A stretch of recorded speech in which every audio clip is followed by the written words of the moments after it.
Learn more at paulharrell.com.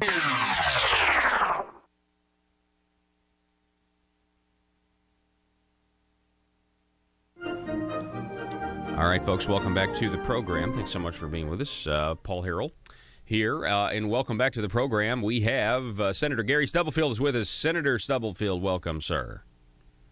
Thank you, Paul. Thanks for having me on. Absolutely. I understand you're in another time zone. I am in another time zone. I almost forgot to call you. Oh, My well, wife good. reminded me. Oh, good. Well, listen, I wanted to have you on just for a couple reasons. First of all, it's been a while since we talked. Right. But second of all, Conduit for Commerce, they've got their Calvin Coolidge Awards tomorrow night, and I understand since you're out of town, you're not going to be able to make it. But I just wanted to have you on and just publicly recognize, say congratulations for getting the Calvin Coolidge Award. It's pretty awesome. Well, thank you. I appreciate that. When I ran for public office back in 2010, I ran for the House. First of all, and I had a goal, and the goal in my life was to do all I could to promote the principles of free market, limited government, and federalism. And as long as I serve in the Arkansas legislature, I intend to keep. So I'm very honored to receive that award. Yes, absolutely. So what about the field? I know we've talked about the session before, but you've been involved in several sessions. And the feeling, there's different moods, I would imagine, in each one's, and things are different in each one. I mean, anything stand out to you as maybe something that would characterize the status of things right now in the Arkansas legislature? Well, let me take you back, Paul, to 2013 session whenever we voted on the private option the first time.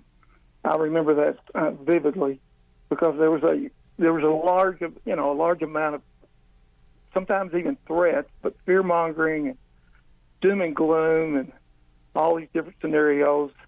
In fact, I think they even went to some of the senators' districts and threatened cuts to children's programs and all kinds of things like that were certainly unwarranted.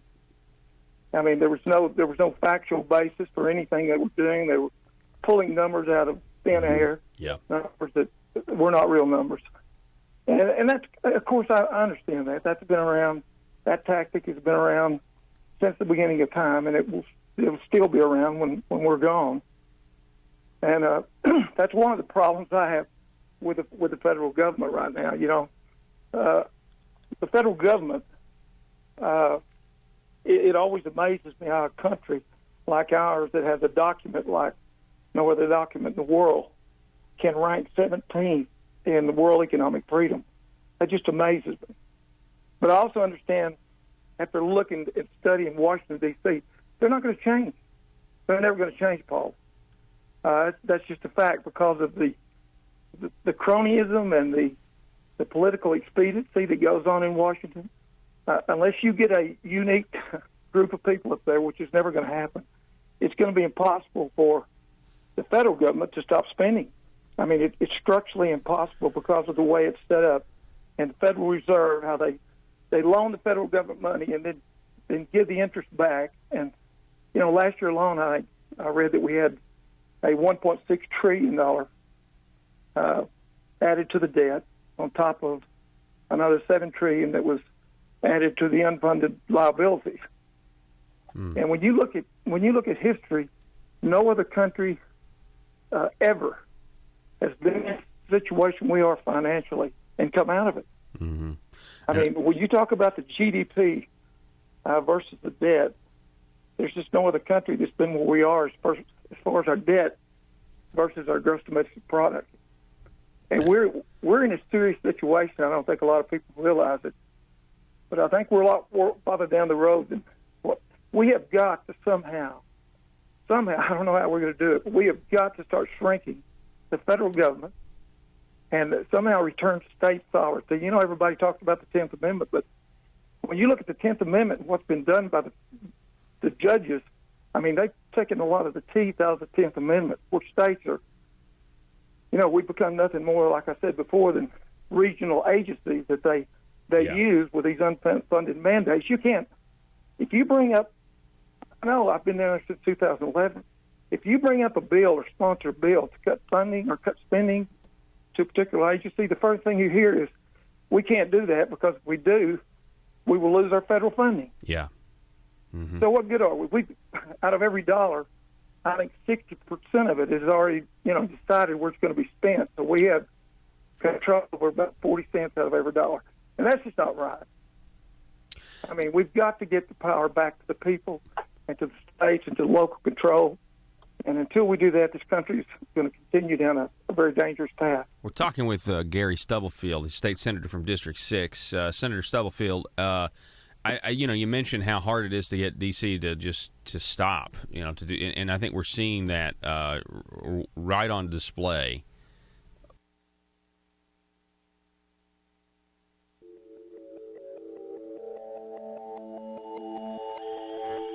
The maintenance of a free society is a very difficult and complicated thing, and it requires a self-denying ordinance of the most extreme kind. It requires a willingness to put up with temporary evils on the basis of the subtle and sophisticated understanding that if you step in to do something about them, you not only may make them worse, but you will spread your tentacles and get bad results elsewhere. I think it's time we ask ourselves if we still know the freedoms that were intended for us by the Founding Fathers. We lose freedom here, there's no place to escape to. This is the last stand on earth. Whether we believe in our capacity for self-government or whether we abandon the American Revolution and confess that a little intellectual elite in a far distant capital can plan our lives for us better than we can plan them ourselves. You're listening to the Paul Harrell Program, brought to you by Conduit Media Group. Hey, folks, welcome to the program. Thanks so much for being with us. My name is Paul, and you have found the intersection of conservative ideas and reality. We're building a liberty machine. And one of the ways, if you want to be a part of that, if you want to contribute to that, one of the ways you can do so is to call us or text us. Our number, 870-275-9799. That's 870-275-9799. And on this day, this is July the 24th, so this is a week earlier than we were going to go ahead and go through with this. go through with this. That may not be the proper terminology, but I'm really excited to announce, in all seriousness, a new affiliate that is broadcasting the Paul Harrell program for the first time today. You can now hear us weekdays from 4 to 6 on KFPW, the Marshall. That's 1230 AM, 96.7 FM in the Fort Smith area. And I just want to say to everybody out there listening, I'm really excited to be heard on the radio station, your local radio station, the voice of Fort Smith since 1930. And, listen to us for a week. Listen to us, and then sound off. Tell us if you hate us, if you love us, or, you just kind of feel so-so about us. What we focus on here, folks, is Arkansas-based. So that's good. I can promise you something to our new Fort Smith audience. I promise you this. You're going to hear news and opinions and analysis about what's going on in your state, in the great state of Arkansas, at the capital, what we call the Marble Palace in Little Rock. You're going to hear things that you don't hear anywhere else. That much I can guarantee you. Again, our phone number to call us or text us is 870-275-9799. So this time this time last week, I talked a little bit about these special elections, specifically regarding our school system. And we focus on some up in northwest Arkansas, the Washington County, Benton County areas, and then of course it seems like it happens every weekend. I get some news stories that are ready to go for our Monday show, and I just can't help. It's kind of like an itch. I got to scratch it. Got to keep reporting on this. So out of Farmington, out of the great community of Farmington, we got a story here by Mark Humphrey that Farmington will not seek a tax hike. Well, that's got to be a breath of fresh air to all you folks listening to Farmington. It's got to be a breath of fresh air to know, thank goodness, we have a government entity that's saying, you know what, we're not going to have to give any more money to a system that we're already giving money to do the things. I mean, that's my biggest pet peeve with all this local election stuff. Well, you're supposed to already be providing money to do these things, but it seems to never be enough. But if you are breathing a sigh of relief, not so fast. Not so fast, right? Let me read you this. The Farmington School Board decided during a July 10th meeting not to put the question to voters to help pay for Phase 3 of the high school campus. So voters will not be asked to approve a $1.25 million property tax increase. They decided we're not going to do that. But instead of asking the citizens of Farmington to raise taxes by $1.25 million, the board will ask voters to allow the district to extend debt to acquire bonds. That question will be placed on the September 19th school election ballot. Okay, that question is going to be on there. So some of you may be like, well, Paul, at least it's not a tax increase. Well, I have bad news for you. That's essentially exactly what it is. Or it's what it's going to lead to. I mean, one way or the other. Whether you have an economic downturn, whether the government comes to you later and says, well, we don't have a spending problem, we have a revenue problem, but now we can't meet our debt obligations, or not to mention the construction that goes on as a result of the debt, which is now increased permanently, the fixed maintenance cost, although it's really not a fixed cost, is it? Because, building things goes up as time and inflation goes on. So now you've got permanent obligations to maintain the facilities that the bond or the tax is going to fund. Man, isn't it amazing? Isn't it amazing how government grows? Isn't that crazy? It grows in so many ways, so many subtle ways.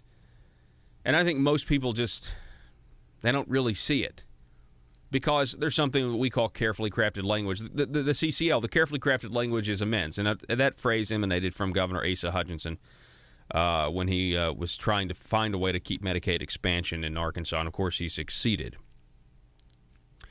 But think about that for a second. Matter of fact, we got our whiteboard up for today. We're broadcasting live at paulharrell.com as well. You can watch the program. You can get our podcast for free. You can get the video archives for free. But our whiteboard today, it's pretty simple. It just says government. Government versus the voters. Government versus the voters. So, had a good conversation today where this phrase came up, the techniques. I really love that. There are different techniques in ways that government grows. Now, these techniques center around politicians growing government without you knowing that they're actually overriding the will of the people, because especially in the last several election cycles, the people of Arkansas have shown overwhelmingly that they are opposed to big government solutions. They're opposed to growing government, and they want to be left alone. They want more voluntary cooperation, want more personal liberty, not less of it. We want less spending. We want more personal responsibility. We want if there are government programs, we want them to operate based on just based on recognizing how you impact the incentives of somebody on that program. But there are these different techniques, right? Different ways politicians like to grow government without you really knowing about it. Different ways they're going to override the will of the people. The first one, since we're on the topic of education, I mean, there's no more greater than this. Education, highways, it's called the matching principle. Now, keep up here, because we're going to, let me just say this. If you can't keep up here, don't worry. These are going to be continuing terms. You're going to hear, these are new terms for us, but you're going to hear these start to happen a lot. The matching principle, that's essentially, it's the federal government. They give you money as long as you'll match it. They'll give your own tax dollars back to you if you'll raise taxes on the citizens to get it. Well, you don't have to raise taxes, but isn't that what happens all the time? Isn't that why You know, you have a bond issue on highways so you can get the federal match money on highways. Isn't that why you've seen this? School districts all over the state. They're trying to find money, raise taxes so that they can get a state match. It's the matching principle. It's a way the government will grow. And then, of course, when that match goes away, then you have to raise taxes even more because you have this certain standard quality level of spending that you're used to, and you want to make. Of course, if you're against that, then you're against the kids, right? You're against the kids. It is the matching principle, which actually brings me into point number 2, which is to prove. The next technique that people use to grow government is to prove what the people want, so government has to provide it. We want to prove what the people want, so government has to provide it. Now, this is a false proof because we have the proof in the election. We have the proof every 2 years. It's called the Republican Party platform. And the ideas in it, although they're not being implemented into the state of Arkansas, the ideas in it are wildly popular. Wildly popular. But then they want to. But then when they don't get what they want, they can't grow government. They'll try to figure out a way to come back to the people and say, "Oh, look, this is what the people want." I'll give you 2 examples, a local and a national. You ready for the first example? First example is the internet sales tax. Here is a policy that is terrible for business. It's terrible for Arkansas business owners to do internet. It's actually bad for small business owners who are brick and mortar. And if you want more on that, we're going to have more on that. It's conduitforaction.org has a new piece out, David Ferguson, with a new piece out over at conduitforaction.org about how an internet sales tax will actually hurt mom and pop businesses. And it's not really that far-fetched to see why. It's certainly not going to help them, and it's very, very common sense oriented. If they pass an internet sales tax, no one or very few people are just going to drop what they're doing and then go and shop at brick and mortar businesses. They're just going to continue. And if that's true, if they're going to continue to shop online, then it's not about small and small businesses, mom and pop stores. It's about giving the government as much money as they possibly can get. And they will spend it. They will spend it. But they want. So here's the example. Internet sales tax. This is about proving what the people want. Internet sales tax failed in the General Assembly, thankfully. We talked about this a lot on Friday night at the Calvin Coolidge Awards, Conduit for Commerce. It was a great, great event. You had conservative legislators from all across the state show up to be recognized at beating back big government pieces of legislation. We didn't get to beat it all back, but there was a lot of stuff. For example, the internet sales tax was one of them. And now that the internet sales tax has failed, you have the Highway Commission saying, well, we're going to try to put it on the ballot anyway. We're going to try to get signatures, which is going to be a tough effort. And then you have the Municipal League, which are the city's lobbyists, now urging every city in the state to pass a resolution out of their city council saying, Asa Hutchinson, will you please call a special session so that you can raise the taxes on everybody, so that you can create a new internet sales tax. Please, please, please do this. Now, you know why that here it's a perfect example. If they were to succeed, 500 cities or so, and let's say they get 251 cities, and they're like, we're on board with this. See, it is what the people want. Never mind the fact that you have aldermen, city councilmen who are voting for something that in many cases their state representatives and state senators voted against to kill in the Arkansas General Assembly just a few months ago. So that's a local example. Let me give you a national example. Here it is: single-payer health care. How many elections do we have to have across the state of Arkansas and across the entire country rejecting Obamacare, rejecting Democrats, rejecting Obama's signature domestic achievement, and yet the media and the government, we need Medicare for all. Medicare for all. That's what we need. Crying out for a single-payer system, crying out for single-payer system. It's what the people want. Listen to the people. Those Bernie Sanders socialists. Folks, I'm telling you, this is a tactic. This is a technique in how you grow government. Figure out a way for them to think this is actually what the people want. And I actually have 3 more points, but we're going to have to take a break. You're listening to the Paul Harrell Program. Our telephone number today, and always, to call or text, 870-275-9799. Back in a moment.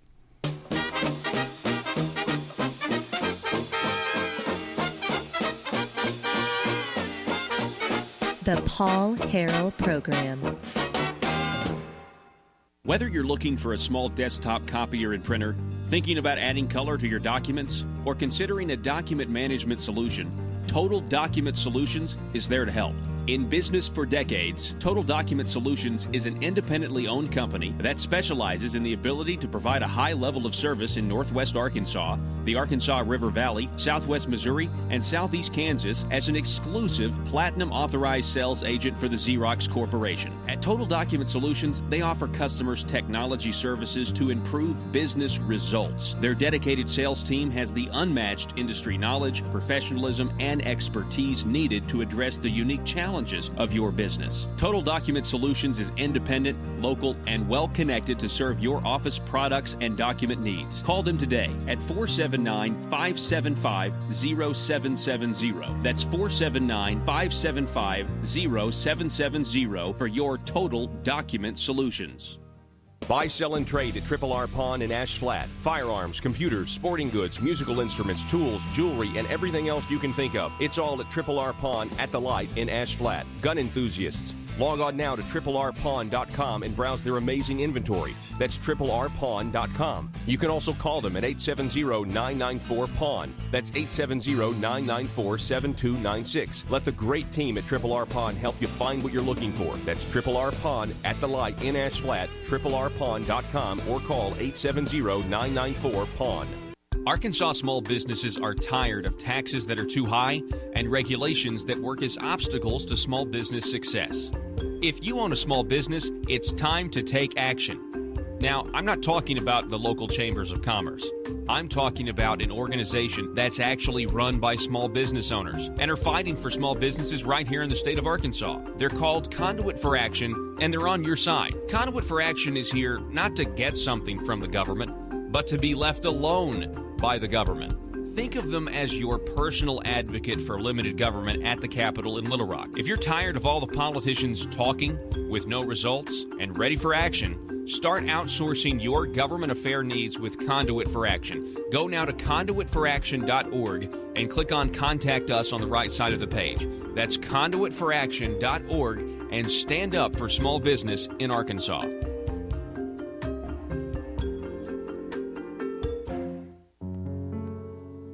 In Arkansas, every single hour there is a politician not getting what they want. For some, it's an absolute nightmare. The sleepless nights wondering if progress will ever come. Lying awake pondering how to grow government in this political climate. Asking questions like, why don't my constituents want to pay a few cents more in taxes? Everyday politicians feel abused and neglected. These politicians are starving for power. They're hungry, confused, and they don't understand why no one seems to care. Will you be a patriot and commit today to help these poor, starved for power public officials? It's simple. All you have to do is commit to stay silent and never dissent or stand in the way of your politicians' rise to power. Never speak up or get engaged to stop the growth of government.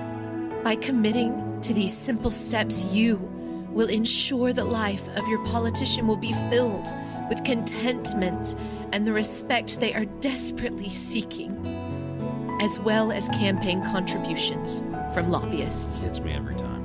It's a tear. This message brought to you by Aristocrats Serving Arkansas. PHP Parody. Need to get something off your chest? Then call or text Paul now, 870-275-9799. So, welcome back to the program. So you may be asking yourself, okay, Paul, so you went over, two of these points, techniques of how politicians can grow government, how they can override the will of the people. Really, it's an art in deception is what it really is. And so we gave you the first one, matching principle, a bigger government giving a smaller government money to find money. You just got to match the money. And then you got number two, prove it is what they want. They do this by trying to, act like that they're actually reflecting the will of the people and ignoring the elections and the Republican Party platform or the ideas that get people elected.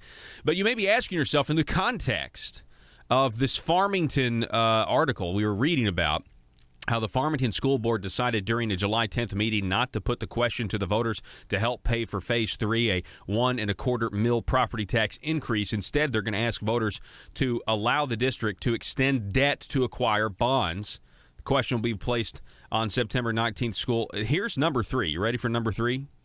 This is where Farmington falls in. This is where this concept of how government grows, this technique to grow government. Number 3, disguise what they're trying to do. Disguise what they're trying to do. Here's an example, an Arkansas example. A couple of election cycles ago, there was issue number 3, right? Oh, no, this was the last time. Sorry, there's been 2 issue 3s in the last 2 election cycles on the ballot that you were asked to vote for that were atrocious. One actually extended term limits instead of shrinking them like there was a faulty ballot title. They straight up lied to you. I mean, sometimes they just bold and they just say, I don't care if I lie to the people. The last issue 3, though, was about economic development, they said, but in reality it was about increasing to an unlimited amount the amount of the Arkansas legislature could go into debt for super projects. There was a 5% limit. Now there's an unlimited limit. It's a disguise. That's what they had to do. They had to claim it was for economic development. They had to claim it was for jobs, but in reality they're talking about debt. They're talking about potentially, in the case of issue 3, making us the Puerto Rico of America, getting into a bond crisis, right? Issuing bonds, ladies and gentlemen, is issuing debt, which is a disguised tax. Well, it's inevitably going to lead to massive tax hikes when things don't work out the way the government has predicted them to work out. Now, has that ever happened? Has the government ever predicted something and it hadn't worked out the way they predicted? Have they ever estimated wrong or had faulty estimates? No, never. Yeah, that's where this Farmington thing, this is where that falls into place. Hang on, let me keep reading here some of this article because I've got some more. Let's see. I think we can do Phase 3 without a millage increase if that's what you want. Let's see. Law presented 3 options. So there are different options. Number 1, ask voters to reestablish a 1.25 mils. Number 2, extend debt. Law said the district can push debt out another 10 years, and the board could look at possibly acquiring another $4 million in bonds.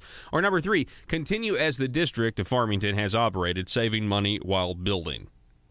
Property assessments have increased in the districts, creating additional debt capacity. Oh, that's great. So you've just, the credit card company, they call you up. They say, oh, congratulations, we've extended your credit limit. The first thing you want to do is you want to go ahead and max that out. You want to go ahead and keep on spending. But then you get down here, and this is where it's. So what is all this for? Okay, what is all this for?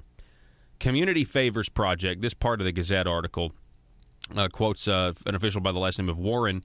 Warren says he has spoken with constituents, and 95% of those he's talked to are in favor of Phase 3. Quote, for the most part, people are excited about the complex going up on Arkansas I-70, Warren said. They want our facilities to be on par with comparable schools. Board member Wade Cash wanted to know how much an indoor football practice facility would cost. Contractors provided an estimate of $4.8 million, noting Gentry constructed a similar facility 2 years ago at a cost of $4.2 million. Got to keep up. Keeping up with the Joneses is the phrase, but in this, keeping up with Gentry. So yeah, football facilities. You know what, folks? We have something in Arkansas called a skilled labor crisis. We have people that their minds are in possession of educators in our public education schools for 13 years, and they get out and they can't show up to work on time. And if they even want to work, but they can't show up to work on time in many cases, and they can't pass a drug test. But let's continue to let the priorities be indoor football facilities, because that's working out great. 870-275-9799. The Liberty Machine rolls on next.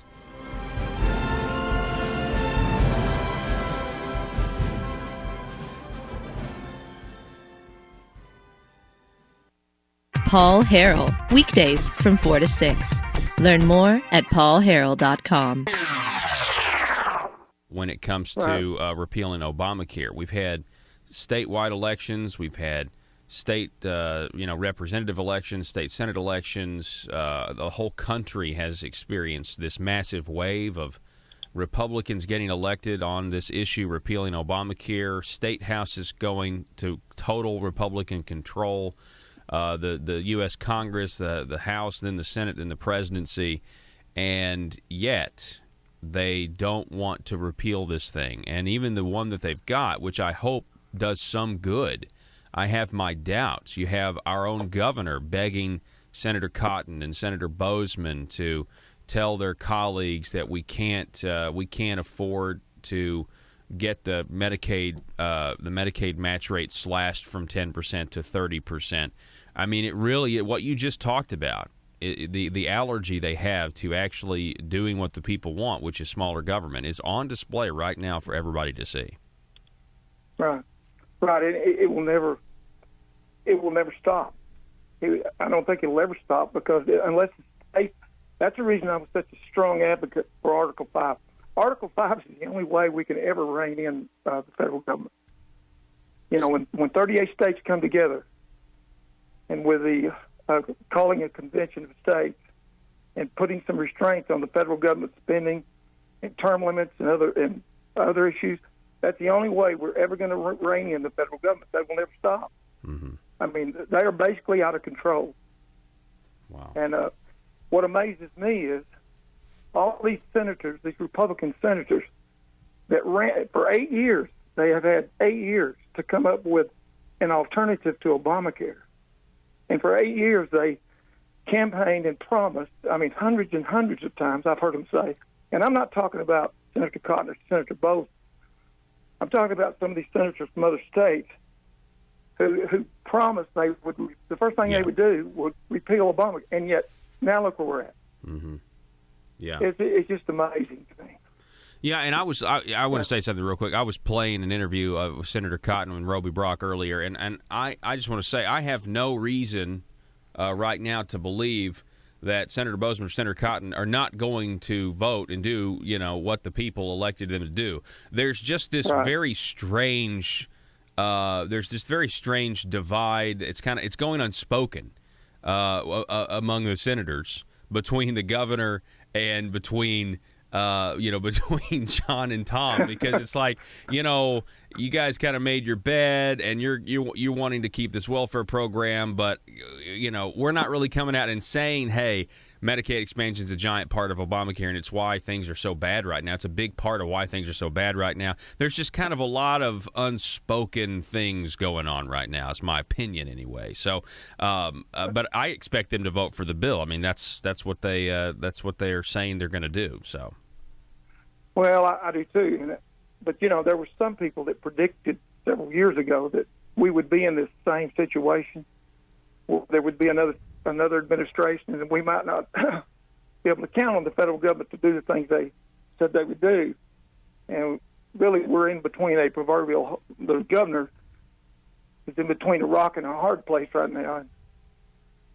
And, I've always believed that Medicaid is not, it's just one of the worst forms of health care we've got in our state.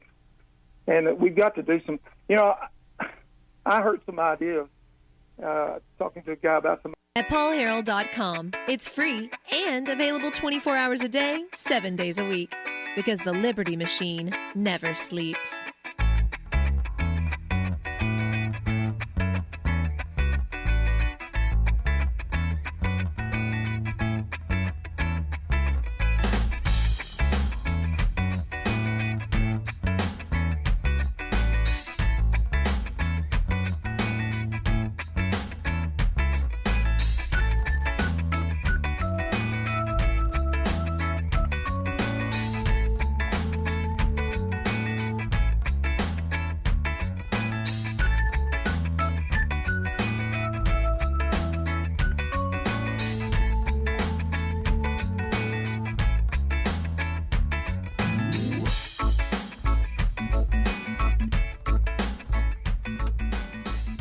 All right, welcome back. Having some technical difficulties on the Paul Harrell program website. paulharrell.com is down right now. It is not on our end, though. We have a database error, is what they call it. But our phone lines are open, 870-275-9799. That's 870-275-9799. What do we have here?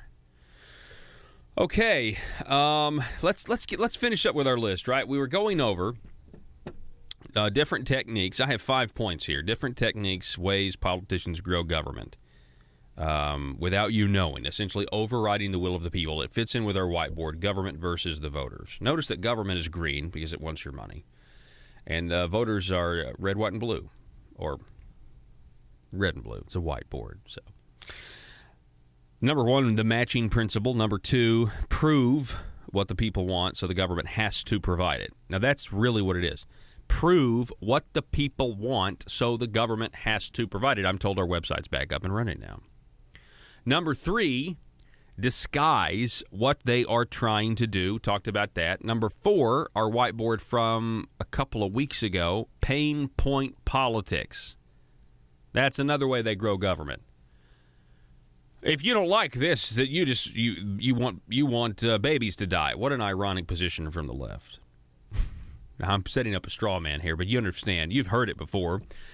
State Representative Dan Douglas from Northwest Arkansas went down to some conference down in their Hot Springs a couple of weeks ago, the Rural Development Conference. Yeah, that's right. And he said maybe the Arkansas legislature will take funding our roads seriously when bridges start to collapse and people start to die. That's what the man said, according to the Arkansas Democrat Gazette. Speaker of the House Jeremy Gillum participated in the discussion, in the pontificating, in the hypothetical situations where all of a sudden our bridges collapse and people die and we have increased fatalities on our roads. Oh, and then maybe the General Assembly will take funding. See, because that's another thing that they failed. They failed to do that. They failed, ladies and gentlemen, to pass the gas tax increase. Conservatives down in Little Rock, they defeated it. So what does the Highway Commission do? The Highway Commission is now going against the will of the people, the people's representatives, and they're now trying to get a gas tax put on the ballot. A gas tax increase. I mean, you know, pain point politics. People are going to die. We see this on a national level with the EPA. Oh, you know, you don't want environmental regulations? Well, you must want rivers to become flammable.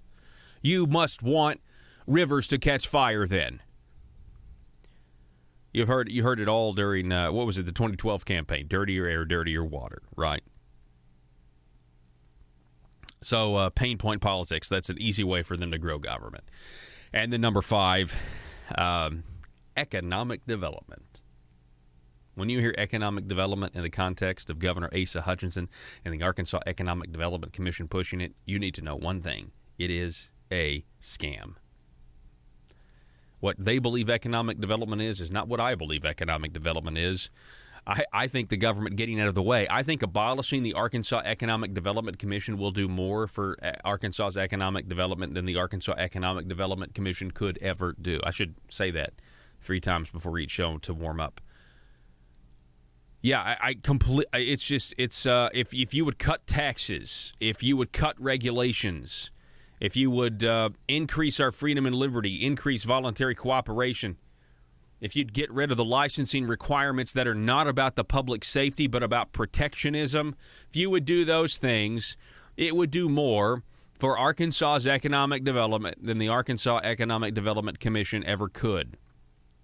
Or Mike Preston, Joe, can you find the clip of Mike Preston? Remember Mike Preston? When we were receiving the Chinese businessmen, right? Mike Preston is the head of the Arkansas Economic Development Commission. And you had Governor Hutchinson taking all this credit for all these jobs that are going to be created over in St. Francis County. I wonder how many of those jobs are actually going to be I don't know. I wonder how many of those jobs are going to actually come from people who are unemployed in St. Francis County. But it's a textile plant. It's a paper plant. If you can't find it, Joe, we'll find it later. It's possible that it's on another piece of could be on this hard drive I have in here. But Mike Preston, the head of the Arkansas Economic Development Commission, he says that he looks at the Chinese, the Chinese Communist CEO, and he tells him, he says, these are your representatives now. You got it? Yeah, cue it up. Let's listen to this. This is Mike Preston. I couldn't believe when he said this. I absolutely couldn't believe it. Do we have it? Chairman Chu, Rui, welcome to Arkansas. Yeah, here it is. And Chairman, you'll look out in the audience and you'll see multiple members of the governor's cabinet. We're also here to support you. Mm-hmm. Okay. You'll see multiple members of the state legislative assembly. They're here to support you, and specifically Senator Caldwell, Senator Ingram, Representative Murdoch, Representative Hollowell. These are your senators and your representatives now. You call on them, and they're going to help you. Guarantee it. Stop. And that's what Senator English, I saw you stop. And that's ridiculous. Because first of all, factually, no. Last I checked, these giant incentive, taxpayer-funded incentives in the name of, quote, economic development, end quote, that are going to private business, last time I checked, it doesn't come with a green card. It doesn't come with a naturalization ceremony. Okay? Last time I checked, that's not what happened. So first of all, Mike Preston, but what Mike Preston is saying is true. Do you think if Chairman Chu from the company Rui calls your state senator, or do you think he's going to have an easier time getting a hold of your state senator than you are? It's favoritism. And it actually works against our system of representative government, because the government shouldn't be picking winners and losers in the first place. The government should leave it up to the market, should leave it up to us, should leave it up to free market. But that's the biggest problem that we have. I mean, it's really tragic when you think about it. Because the only thing that Governor Asa Hutchinson gets with that taxpayer money he gives to private corporation is good publicity for himself, because we have a lapdog media that immediately reports Governor Hutchinson had a press conference and announced that Chinese textile company was coming to Arkansas and is going to create X amount of jobs some point in the next 75 years, and nobody ever goes back and says, did that ever happen? Economic development, number 5. That's the ways they like to grow government. And they do it by getting private. It's corporate welfare. I am against welfare of all kinds. Let me rephrase that. I don't mind welfare for the truly needy in our society who cannot take care of themselves. But I am against. So that aside, and that's where what is that? What's the definition of the truly needy? Well, okay, I'm pretty sure that's a common sense answer. The left would disagree. But I'm against welfare at the top of the socioeconomic scale and at the bottom of the socioeconomic scale. And a lot of times you'll find conservatives that'll talk about the dependency, the generational dependency that the government creates at the bottom of the socioeconomic scale when it comes to welfare, people who should be working, who shouldn't be on welfare.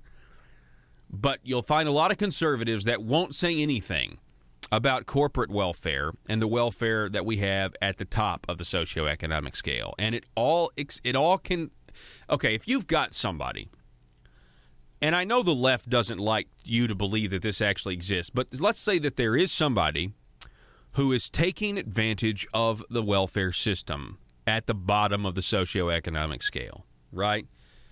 And they're able to work, they choose not to, and then it gets even worse.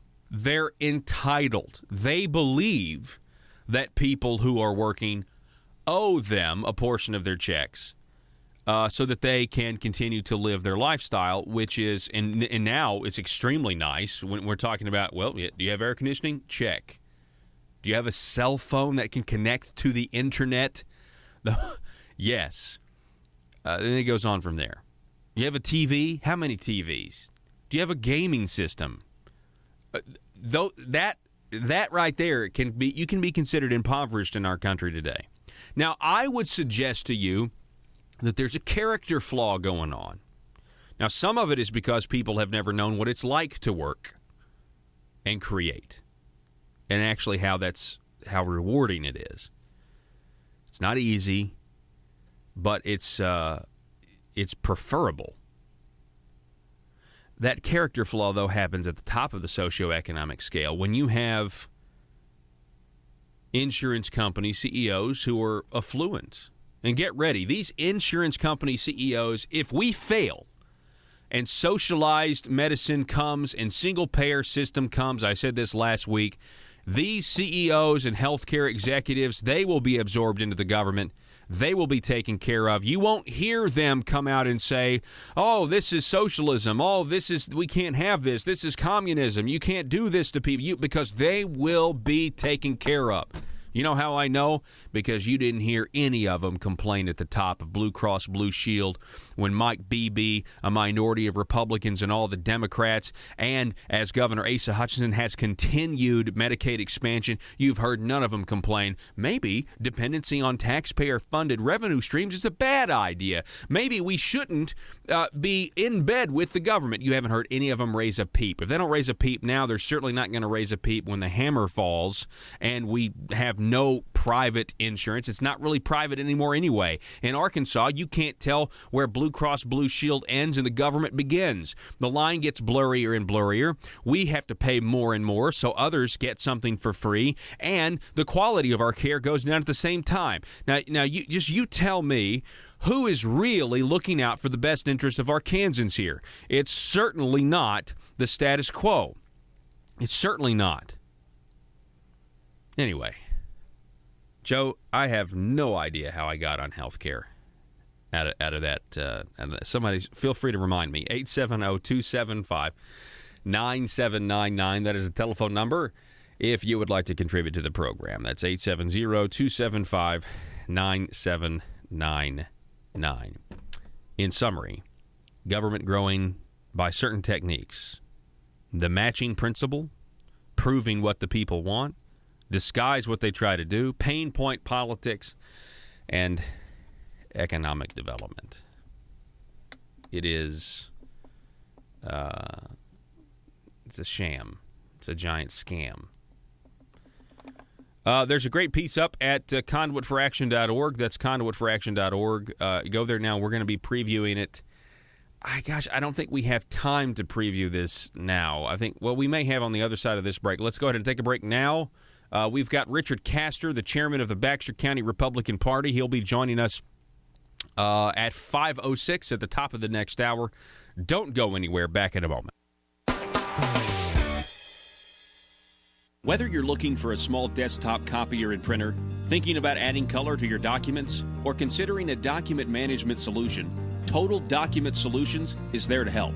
In business for decades, Total Document Solutions is an independently owned company that specializes in the ability to provide a high level of service in Northwest Arkansas, the Arkansas River Valley, Southwest Missouri, and Southeast Kansas as an exclusive Platinum Authorized Sales Agent for the Xerox Corporation. At Total Document Solutions, they offer customers technology services to improve business results. Their dedicated sales team has the unmatched industry knowledge, professionalism, and expertise needed to address the unique challenges of your business. Total Document Solutions is independent, local, and well-connected to serve your office products and document needs. Call them today at 479-575-0770. That's 479-575-0770 for your Total Document Solutions.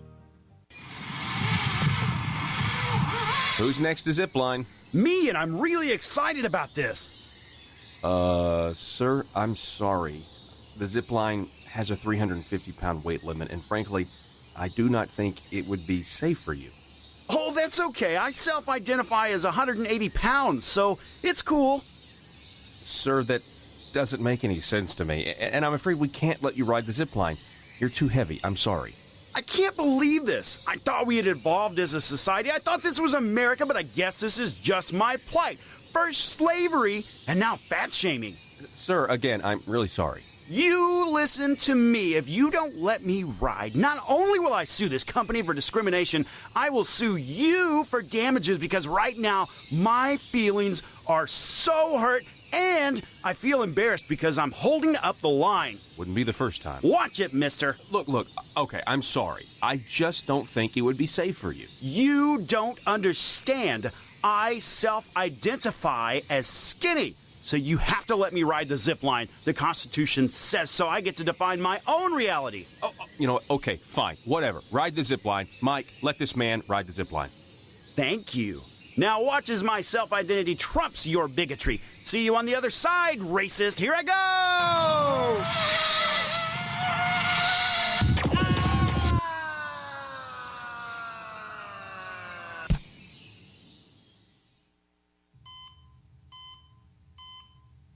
Doctor, thank goodness. What's the prognosis? Sir, we've done everything we can, and you only have seconds to live. No, you cannot say that. I do not self-identify as a dead person. PHP Parody.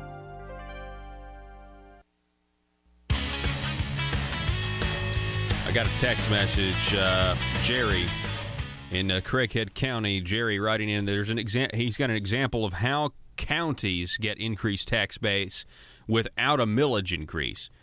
He writes about an appraisal he received on his family's small farm, and the new appraisal resulted in about, $10 an acre increase. And he goes on, there are approximately 350,000 acres of farmland in Craighead County. That results in a tax increase of $3.5 million. This happens without raising the millage. Yeah, they just say, hey, we're going to praise your property higher than it was to get that increase. This happens everywhere. This doesn't just happen. That's a Craighead County, Northeast Arkansas account. I know for a fact it's happened in Northwest Arkansas, everywhere else. So it's a disguised way to tax. So where does that fall in our 5-point process here? The matching principle, prove it's what the people what. Number 3, disguise what they're trying to do. They want a tax increase, right? They want a tax increase, but they don't want to. They know they won't get it. They know the people. It's the government versus the voters. The next time a politician says, "Hey, man, I'm really upset with the rhetoric. I'm really upset with it's not us versus them. It is us versus them." Unfortunately, there are some great conservative limited government politicians. There really are. But the body, the totality of the work, the totality of the movement, of the agenda is the government wants to avoid. I'll give you a perfect example. When Governor Hutchinson formed another one of his task forces on raising the gas tax or on highways, they straight up said, well, if we're going to raise it, we need to raise it now because people will get less angry because gas prices are so low right now. I've got them on tape saying this stuff, folks. You can't make it up. It just promotes the us versus them, the government versus the voters. And it's frustrating for us because how many elections do we have to have saying we want smaller government, want more personal responsibility, right? I want you to control spending. Governor Asa Hutchinson has increased spending almost $500 million since he's been in office. Increased at $133 million his first year, $142 million his second year, and $165 million in his third year. Fiscal conservative, not conservative at all. We've detailed that many times. I know we have a new affiliate here. So we have a new affiliate listening right now to the program. For those of you who are listening for the first time, first of all, thank you so much. But we're pleased to be now broadcast on KFPW, the Marshall 1230 AM and 96.7 FM in the Fort Smith area. Thank you guys for listening. Keep listening. Listen for a week or two. Tell me how I'm doing. How about that? So let me give you an example of this. Every now and then, you'll get a little bit of reality. I was going to say honesty, but it's more about reality. Okay? This headline is ridiculous. You got to laugh at it, but it's kind of infuriating. Okay, Arkansas Online, Jake Sandlin, headline, because North Little Rock is dealing with a sales tax increase, right? North Little Rock sales tax increase will prevent cuts, mayor says. First of all, what's so wrong with the cuts? He writes, a sales tax increase won't send North Little Rock city departments on a spending spree, but it would let the city maintain the current services it provides residents and solidify future budgets. City officials, just believe them this time. They won't ever come back and ask for more money. Scroll down to the end of the article. This is where it gets hilarious. Let's see. Hamilton said, should the tax fail, there's no gloom and doom for the city, though something would have to give. You have an official saying, if the sales tax in Little Rock fails, they have cuts. We don't want to do the cuts, but if it does fail, it's not doom and gloom, meaning it'll be fine. It's kind of like when Asa, we had a, quote, revenue problem towards the end of the fiscal year. He said it wasn't a spending problem, it's a revenue problem. The president pro temp of the Senate, Jonathan Dismang, echoed that ridiculous statement. And he cut $113 million from the budget like that and said no vital services were going to be affected. And it's like, okay, why? If that's the case, what are we spending $113 million for in the first place if you can cut that much and nothing bad happens? Listen to this. Hamilton said, this is North Little Rock, Hamilton said that if the tax should fail, there's no gloom and doom for the city, though something's got to give. Quote, cuts would be an option if the city council decides that route is where the residents want to go. The city council could vote on a sanitation fee or choose to eliminate other stuff. Nothing for sure. Okay, so they could just raise fees. Ending the presentation Thursday, Smith said the city has only three choices: the new sales tax increase, a sanitation fee, or cuts throughout city departments. Doing nothing, he has said, isn't an option. Well, no one wants you to do nothing unless nothing is quit trying to get more money from the people. Now, I don't live in the city of North Little Rock, okay? I don't live there. If they want to do that, that's fine. But the idea that having to cut, I mean, that's what anybody else does. It's what anybody else does when they're in a financial bind. They cut. Phone number is 870-275-9799 if you want to contribute to the program. That is the number. You can call us at that number. You can text us at that number. You can even leave a voicemail. Sometimes we like to put the voicemails on the air for some of you folks to listen to. Let's see, what else do we have? Next up, Richard Castor. He's a radio host. He's a graduate of Hillsdale College. He has a radio show that's broadcast on one of our affiliates, Mountain Talk 97.1 on Saturdays. It's called The View from Hillsdale. He's got an excellent conservative mind, and he is the chairman of the Baxter County Republicans. He's going to be on coming up in just a minute at 5 o'clock. And also coming up next hour, in light of this health care debate, and in light of our coverage last week, folks, we've brought you the Asa Hutchinson press conference where he was begging Tom Cotton and John Bozeman to support Obamacare. We've brought you this many times. We've played with it, and look, and it's amazing that it's actually happening. It's amazing that Asa is so far to the left. He's to the left of Mitch McConnell and to the left of Paul Ryan and not supporting the Senate legislation or the House legislation, all because he wants to keep Medicaid expansion at all costs, right? I got into a civil discussion with someone on Facebook who was commenting on a story. And they had to bring up this thing, healthcare in other countries. That they've got it figured out, healthcare in other countries. And I said, you mean like the United Kingdom with Charlie Gard, and these people being told by government bureaucrats and doctors that they can't seek treatment because they want to try for their son, that they can afford for their son. And I was told, anybody can point out unfortunate cases, and it really led to an interesting discussion. And I want to let you read it. You could see it for yourself at paulharrell.com, Facebook Live, or our YouTube channel, the Paul Harrell Program. I'll read it to you as well.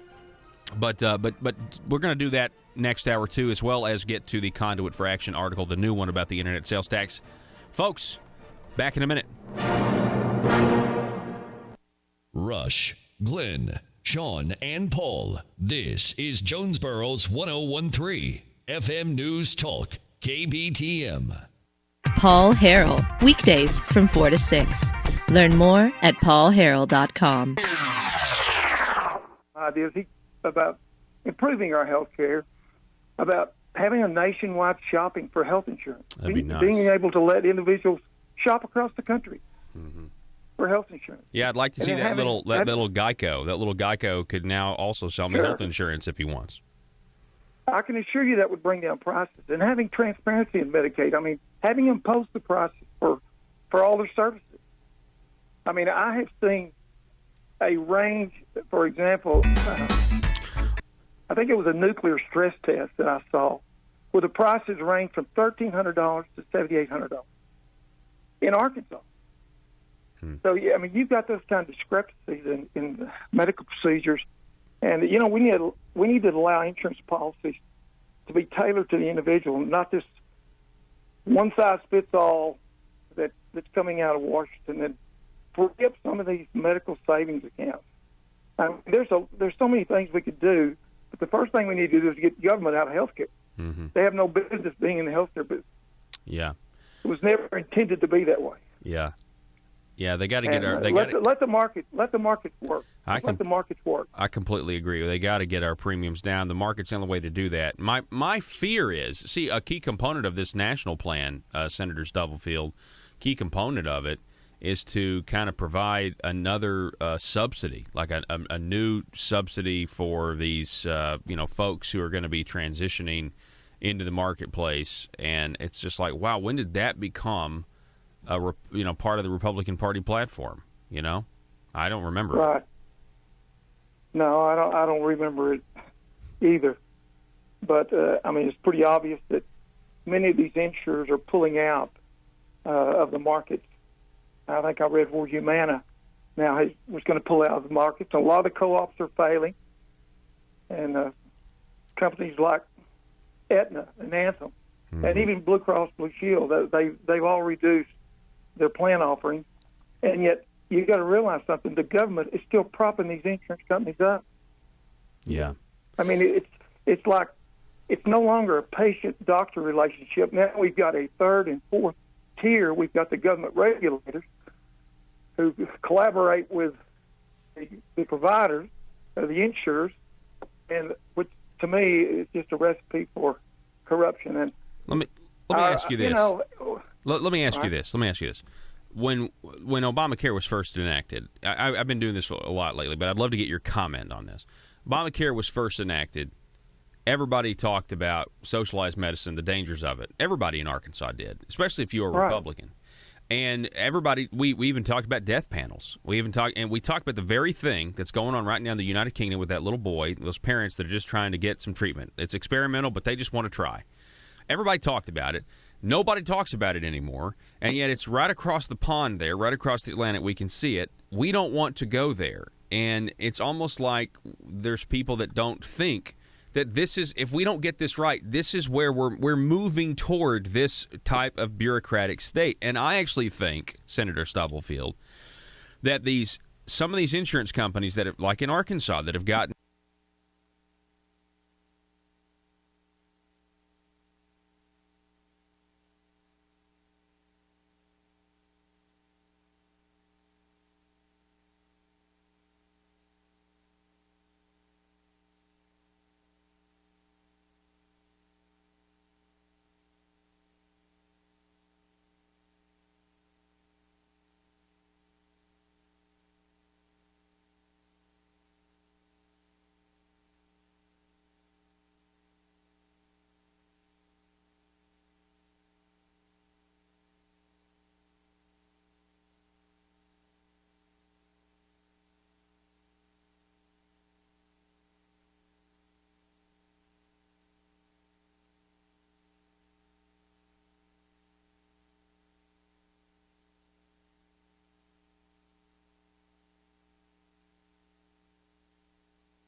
The maintenance of a free society is a very difficult and complicated thing, and it requires a self-denying ordinance of the most extreme kind. It requires a willingness to put up with temporary evils on the basis of the subtle and sophisticated understanding that if you step in to do something about them, you not only may make them worse, but you will spread your tentacles and get bad results elsewhere. I think it's time we ask ourselves if we still know the freedoms that were intended for us by the Founding Fathers. We lose freedom here, there's no place to escape to. This is the last stand on earth. Whether we believe in our capacity for self-government or whether we abandon the American Revolution and confess that a little intellectual elite in a far distant capital can plan our lives for us better than we can plan them ourselves. You're listening to the Paul Harrell Program, brought to you by Conduit Media Group. Hey, folks, welcome to the program. Hour number 2. My name is Paul. You have found the intersection of conservative ideas and reality, where we are building a liberty machine. And our phone number, 870-275-9799. Welcome back to the program. The one, the only Mr. Richard Castor, radio host from of the View from Hillsdale and the chairman of the Baxter County Republicans. Richard, welcome. Thank you, Paul. Great to be here. As always, it's awesome. Now, I interrupted your vacation, so for that I am deeply sorry, Richard. So where are you? That's okay. Where are you vacationing this time of year? I am up in Maine, believe it or not, up here and with my in-laws just to join some nice boating and sailing and all sorts of fun things. That's awesome. We're doing good. That's great. Yeah. The state of Maine has a really fantastic director of DHS up there. Her name is Mary Mayhew. Yeah. And they certainly have done wonders to actually shrink, welfare rolls up there with, real, I think, bureaucratic, functionality. I haven't seen it anywhere else. And then, of course, they've got their governor who just doesn't take any lip from anybody up there, Paul LePage. So, it's true. They should really, they're teaching us down in Arkansas how we should be doing things when it comes to that issue specifically. When was the last time we heard that Medicaid rolls and welfare rolls were going down, that was shrinking, that more people had jobs, more people were able to provide for their families? They're really showing us how to do things. So I'll learn as much as I can. Good. I'll eat some lobster, and I'll come home and try to teach everybody else. Yeah, that's great. And I'll tell you something else. LePage, the other day, he made headlines because there were several governments kind of facing some government shutdowns, and Paul LePage was like, "I've got to veto the budget because it has a tax increase in it, and I'm not going to sign any tax increase." And I just thought, wow, what a contrast! The legislature of Maine sending him a tax increase, and he says, "No, I'm not down." And I thought, wow, I'd love to see that down here in Arkansas. But instead, we have, so many tax increases proposed and many of them passed in the last couple of months. So it's really frustrating. But, Richard, I wanted to talk to you more about this healthcare situation that we have going on in Washington, D.C. The latest news that I have a couple hours ago, USA Today reporting that the Senate is still moving forward, planning to vote tomorrow. Some people are saying, though, we're not exactly sure what's in the bill, though. What have you heard? Have you heard anything about that? Yeah, I think what we're seeing is Mitch McConnell either being pressured by Donald Trump or actually finding a little bit of a backbone himself. You can decide which option. Has decided to make these senators own their vote. And that is extraordinarily important for us to understand where these Republicans actually stand. And McConnell, like it or hate it, he's done a very good job at guarding the Senate from these hyper-partisan votes. He has not let his senators fall on their own sword. And in a lot of ways, that's good. To have a chess master in charge of the Senate, can be a powerful thing. But he's completely moved away from that with this. And what he's saying and what his staffers are saying is that they have a goal to make these senators own these votes. And if you're going to, I'm going to forget some of their names, but a lot of these rhino senators who have come out and said, no, we're not going to vote for a straight repeal, or we're not going to vote to, replace with this structure. Well, then make them vote on it. because when the 11th hour comes, when you've got Donald Trump going out there, as he did today, saying, you promised this to the American people. You've promised this for 7 years. Now's your chance to do it. Vote as you said you would vote. As he's doing that, and they're getting calls from their constituents back home, telling them to repeal this dang bill, I think we may see a different result. And if not, we'll at least see who these people really are and what their true colors are. Mm-hmm. And what's really going to be telling, Paul, is that if the establishment is actually on board with repealing this bill, if somehow Trump has pulled enough strings and threatened enough jobs to possibly get this done, what we'll be telling is if John McCain shows up in the Senate tomorrow, if they make some spectacle out of that, because his daughter last night Instagrammed a photo of them hiking together. So if he can go on a hike, maybe he can make it to the Senate. And if he can make it to the Senate, maybe that's the vote we need to get this passed. Yeah. And if we lose by one vote and McCain's not there, that will be very telling also. Yeah, absolutely. My goodness, yeah. If he's been hiking, he should certainly be in D.C. for something, so, it is a big deal. I mean, this is the worst domestic policy of my lifetime. I mean, by far. Mm-hmm. I hope it never gets worse. I hope there's not somebody with an idea worse than Obamacare. And actually, that's my only fear is that this bill doesn't actually lower premiums for people, and because that's when you're going to have, I think, justifiably so, a lot of people pointing fingers. I talked about a couple of weeks ago. If they don't get this right, Trump care. No one's ever going to know about Obamacare because the left writes the history books. They're going to find out that Trump care was a response to Obamacare 50 years from now in some underground internet radio show. Where that if conservatism is, and that's what I'm worried about. I don't want it to get worse. I want it to get better. You think it's going to get better? It's something time will tell. In this world we live in right now with this partisan politics. I don't know if you saw this about an hour ago. Trump gave a speech from the White House, and instead of saying we've been suffering under Obamacare for 7 years, he said 17 years. And instead of focusing on anything policy-oriented towards that speech, the media is playing that clip, saying the bill's only 7 years old, not 17 years old, this big idiot.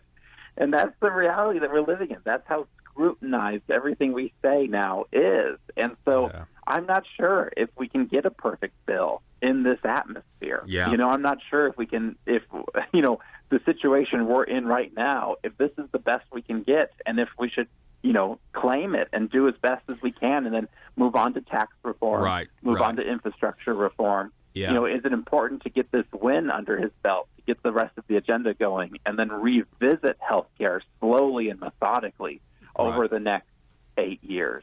Maybe that's the best road to go down. As a crazy conservative, as I like to call myself, I'd love the perfect bill. I'd love a campaign to repeal and then let the free market handle it. Mm-hmm. Like that should be the tagline: repeal and let the market handle it. Yeah. But I don't know if we can get that right now. So to me, maybe we follow the lead of Senator Cotton and Mike Lee and these guys and say, all right, let's take the methodical approach. Let's get this done now and move forward. So we'll just have to wait and see. I don't have a clear answer for that, sadly. Yeah, and I can respect that. I mean, who knows? I will say, them getting all upset that he said 17 years instead of 7 years, it illustrates that the media is not going to cover this fairly. They're going to lie. That they are just full of liars. It is unbelievable to me how much they lie at this point.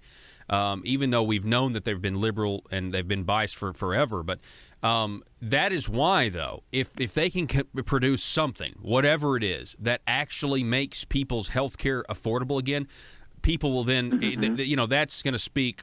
People are going to be like, well, the media is lying because I can now afford health insurance. And so, I'll vote with my pocketbook at that point. And that's why I think premiums have to go down. Now, folks, we're talking with Richard Castor. He's host of The View from Hillsdale. It's a great radio show. You can hear it on Saturdays. It's at 8 o'clock, correct, on Mountain Talk 97? 8 a.m. 8 a.m. Yes, sir.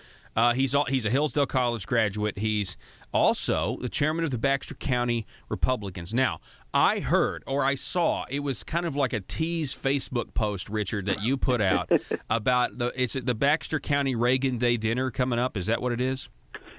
Well, we're old-fashioned. We have the Lincoln Day dinner. And it's okay. Yep. Okay. It's coming up on September 30th. And I teased everyone and said that the theme of the dinner is going to be bringing Hillsdale College to the Ozarks. As most of your listeners know, Hillsdale College is just a tremendous school. It's the only school in the nation that accepts 0 state and federal funding. They teach our founding. They teach that there is an absolute truth, and they teach these principles in a dynamic and really outstanding way. And so I thought, I've got these connections. We should bring in a big speaker. So I'm excited to say we're bringing in the chairman of the Hillsdale College Politics Department, Dr. Mickey Craig, to be our keynote speaker at the Lincoln Day dinner in Baxter County. And so everyone should go and mark their calendars right now, September 30th. I think it'll be about 6 o'clock, and we'll have some good food, and we'll hear a tremendous speech from Dr. Craig. He was actually my senior thesis advisor, and he's from Arkansas. He vacationed in Mountain Home every summer growing up, so it's going to be a great homecoming for him. Wow. So I want to show him a great time. I want to show him that, the fruits of his labor have done wonderful things, and, I think he will teach us a lot. And we'll also, I can't announce it yet, but we're going to have some very important politicians there to speak with us. Fantastic. And it should be a tremendous night. Yeah. So September 30th in Mountain Home. And, Paul, maybe we can get you to be there and live broadcast in the lobby. We'd love to have you. I want to be there. I absolutely want to be there. Mickey Craig. I looked down here at his resume here over at hillsdale.edu. He got a Bachelor of Arts in Political Science at Arkansas State University in 1977. So he would be familiar with, the great vacationing spot, the playground of Arkansas in north central Arkansas there with the Twin Lakes. I mean, it's a great place to be. That's right. So we're honored to have him. He's doing it as a great favor to us. And I really think we will learn a lot and have a real fun time. And I've talked to some people. They're very excited about it. So it's a great opportunity. We hear so much about Hillsdale College on the radio, on TV. This is going to be a first-hand experience with it, what it's like to actually go to school there. So many of us wish we could go there. I have the honor of getting to. And this is an opportunity. Tickets are going to be rather cheap. I don't have the exact price. I think it's like $40. Because it is a fundraiser, and we will just have a wonderful, wonderful night. May I just say this? The quality of state representatives and state senators that come from the Baxter County area, I would just say if I wanted any political party in the state, county in the state, to have a good fundraising night, I mean, Baxter County would be at the top of a list. I mean, it really would be. So I would encourage everybody out there listening, number one, if you want to hear some great, talk from a professor at Hillsdale, Mickey Craig, make the journey, right? I mean, guests are welcome, right? Absolutely. Absolutely. We will soon have our website fully up and running where you can buy your ticket online. It's BaxterGOP.com, but it's not there yet. So maybe, Paul, we can get Dr. Craig to call into your show when we have that function available, and we can kind of go from there. That'd be great. And, we've got a while to get tickets because it's September 30th, but I'm glad that that's out there. I wanted everybody to know to prepare for it. There's a lot of great events coming up in the next couple of months between this, and then later on we have the Arkansas Tea Party Alliance, and then I think at the end of this month you've got Judge Janine coming to Little Rock to speak for the Republican Party of Arkansas dinner. So a lot of great stuff coming up. And, Richard, we'll have you on soon, and the website will be working, and people are going to buy tickets online. So it's going to be great. Wonderful. All right. Thank you, Paul. We appreciate it. Yes, enjoy Maine. Enjoy your vacation. Thanks so much for taking time and talking to us. Thank you. All right, folks, we're going to take a break. It is the Paul Harrell program.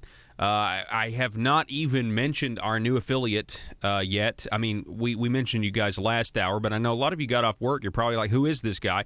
Well, my name is Paul, and I just wanted to say thank you for listening. Those of you listening on our new affiliate, KFPW, the Marshall, 1230 AM and 96.7 FM in the Fort Smith area. Excited to be heard on the voice of Fort Smith since 1930. Folks, we got to take a break. Back in just a moment. This is Dan Sullivan with the Liberty Moment. Government is not the author or source of our rights, and you don't make America great again by giving one man in Washington all the power. You make America great again by recovering a constitutional republic where Washington is populated by people who are servant leaders who want to return power to the people and communities. Because what makes America great again in this country are its Rotary clubs, small businesses, churches, schools, fire departments, and little leagues across this land. God bless the people who hear this truth. Senator Ben Sasse. Paid for by Sullivan for Arkansas. Buy, sell, and trade at Triple R Pawn in Ash Flat. Firearms, computers, sporting goods, musical instruments, tools, jewelry, and everything else you can think of. It's all at Triple R Pawn at the Light in Ash Flat. Gun enthusiasts, log on now to triplrpawn.com and browse their amazing inventory. That's triplrpawn.com. You can also call them at 870-994-PAWN. That's 870-994-7296. Let the great team at Triple R Pawn help you find what you're looking for. That's Triple R Pawn at the Light in Ash Flat, triplrpawn.com, or call 870-994-PAWN. If you're like me, you believe that small business is the heart of Arkansas's economic engine, and it should be viewed that way by the politicians in Little Rock. Conduit for Commerce also believes, like you and I believe, policies that achieve less regulation and lower taxation help small business in Arkansas thrive. Other policies like small, constitutionally consistent government and reducing citizen dependency on government keeps it from growing and expanding its influence on our daily lives. Conduit for Commerce works every day to educate the general public and legislators on these important priorities in the name of Arkansas small business. By the way, contributions to Conduit for Commerce are tax deductible. Log on now to conduitforcommerce.org and click on Contact Us on the right side of the page. That's conduitforcommerce.org. Go there now and learn the facts on protecting small business in Arkansas.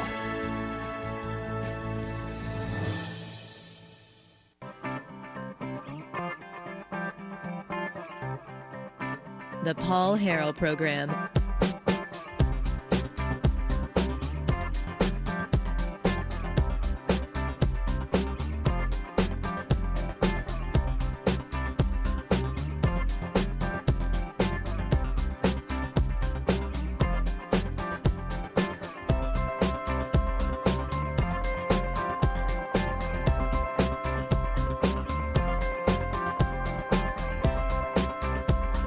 All right, ladies and gentlemen, welcome back to the program. So, I saw some previews. I saw some previews on YouTube. Comic-Con's been going on, right? Okay, just briefly. I have to get your opinion. I haven't talked to you about this at all. Okay, but in light of the fact that you know, I'm a Marvel comic book guy, just because the Marvel Cinematic Universe is far superior. And I'm just wanting you to know, I texted you this weekend, and I didn't get a response back. I texted you. I said, I said that I watched the Justice League, which is DC, right? And I think DC they're making terrible films. I haven't seen Wonder Woman yet, but you would not say okay. that. But I'm just saying, I think they're making terrible films outside of Christopher Nolan's Batman's. We rehashed all this, but I watched the DC trailer. The Justice League trailer, and I was like, wow, this looks good to me. It looked good to me. Now, then I realized why it looks good to me. Because in the DC Cinematic Universe, Superman's been killed off. Is probably not going to come back until the end of the movie. My point is, I think it was so good because Superman's not in the movie. That's my point. I texted that to you. I think the reason it's going to be good is because Superman's not in the movie. Now, let me check my phone. I don't remember this. You don't have to do that right now. I texted you. I said I texted you, so I texted you. That's just the way it is. So, oh, you did. I guess I just didn't What respond. are your thoughts? I mean, what are your thoughts on that? I don't know how I feel about it yet. To be honest, you don't even know if you like the movie. I don't even know if I like the trailer or not. There was a couple of funny moments in it. Like I really liked the part. Okay, so I will say this: the guy playing Commissioner Gordon, looks like a Commissioner Gordon. So I was really happy about that. Okay. Just the look of the character. I get that. I understand that. And then on the rooftop scene, when he turns around and turns back around and everyone's gone except for the Flash, That was funny. He's like, oh, they're all gone. Right. Well, that's kind of rude. It's kind of Marvel-ish is what they're doing, actually making an entertaining movie. Yeah, but that has jokes in it. Yeah, I like the fact that that was funny. I'm trolling you so bad, and you're not reacting. I don't know why. Some of the animation I'm not happy about. I don't like the way if the direction they're going is what I think it is. I don't like it. Okay, I don't. So you're worried about it. I'm worried. All I'm saying is. And you didn't respond to my thing. The Superman's not in this until at least the midpoint of the movie, maybe the third act. And the reason I'm saying this is what it looks like in the trailer. And I'm saying I think that's why the movie's going to be better, because it's so hard to make a compelling movie with Superman in there, because he's there's nothing that can kill him except for kryptonite and magic. So okay, whatever. We've gone over that before. I wanted your opinion on it though. Yeah, I don't know. I don't know how I feel about Superman not being in it. Well, I just wanted your opinion on it. If it's good. This is my prediction, because this is an ongoing battle. If it is good, it will be because Superman was not in a vast majority of the film. I'm going out on a limb, but that's what I'm saying. Yeah. So. Well, okay. So in my opinion, this is going to be my opinion. Okay. I think the second half of the movie is going to be way better than the first half. Okay. That's your opinion. No, that's and that's found in who's directing. Okay. Because Zack Snyder, unfortunately, for him, his daughter died in a car accident halfway through filming the movie, and they had to switch directors because he stepped back. Well, so he's a really bad director. Unfortunately, he is. Mm-hmm. Yeah. So that may be. I see what you're saying. Exactly. Okay. So right. I think the second half of the movie is going to be better. The first half. Some of the CGI fights kind of looked a little weird to me. You're getting too specific. One thing I did like. You're getting too specific. One thing I did like, and you had to really be paying attention. Batman has a new suit. Okay. Well, you're getting way too specific. It's a mechanized suit. Okay. Which is awesome. All right. Okay. You need to think about the average. This is why Marvel's so much better, because the average person can just go to the movies and have a good time. Okay. The average person, I think, when watching the film, will enjoy what it looks like. Okay. Senate majority. At least for right now. That's all I can say. Senate Majority Leader Mitch McConnell, a Republican from Kentucky, will move forward Tuesday with the plan to hold a vote on repealing Obamacare. But it's still not clear what will be in the bill or whether it has enough votes to pass. Many of us, quote, many of us have waited literally years for this moment to arrive, and at long last it finally has, McConnell said. Now, so, again, I cannot say this enough. Governor Asa Hutchinson had a press conference 3-4 weeks ago where he was begging Tom Cotton and John Bozeman to essentially figure out a way to keep a key portion of Obamacare. A key portion of Obamacare. And I will look, if you don't think it's a Medicaid expansion is a key portion of Obamacare, first of all, Asa Hutchinson himself has admitted that. We have that audio. You know what? We'll play it for you next in the context of how politicians will actively try to deceive the voters. It goes perfectly with our whiteboard for the week, which says government versus the voters.